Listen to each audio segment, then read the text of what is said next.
இன்னைக்கான big pass ப்ரோமோட்டோ வீட்டில் big pass ஒரு டாஸ்க் லெட்டர் அனுப்பியிருக்கிறாரு. இவங்க என்னோட காம்படிட்டராக இருப்பாங்க அப்படிங்கிற ஒருத்தரையும், இவங்க என் லிஸ்ட்லேயே இல்லைப்பா அப்படிங்கிற ஒருத்தரையும் ஒவ்வொரு போட்டியாளரும் செலக்ட் பண்ணி சொல்லணும் அப்படின்ட்டு. கமருதீன் வந்துட்டு சொல்கிறாரு, நான் இந்த வீட்டில் காம்படிட்டராக நினைக்காத ஒரே ஆள் கனி. ஏன்னா அவங்க வந்து ஒரு ப்ரௌன் ஷீட் போட்ட ஒரு நோட் புக் மாதிரி. நான் என்ன சொல்ல வரேன்னு ஒரு நாள் அவங்க புரிஞ்சுக்கிட்டதே கிடையாது. எனக்கும் கனிக்கும் செட்டே ஆகாது அப்படின்னு சொல்கிறாரு. இந்த போட்டியில் பேச்சுக்கு கூட ஒரு காம்படிட்டர் அப்படின்னு நான் சொல்லவே மாட்டேன் அப்படிங்கிற ஆள் யாருன்னா அது கமருதீன் தான் அப்படின்னு கனி சொல்கிறாங்க.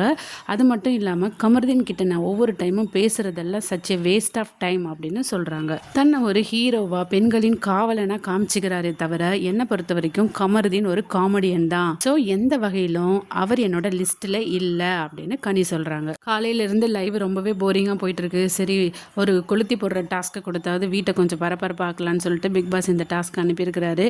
நீங்கள் என்ன நினைக்கிறீங்க? கமெண்ட்ஸில் சொல்லுங்கள். இந்த வீடியோக்கு லைக் கொடுக்க மறக்காது.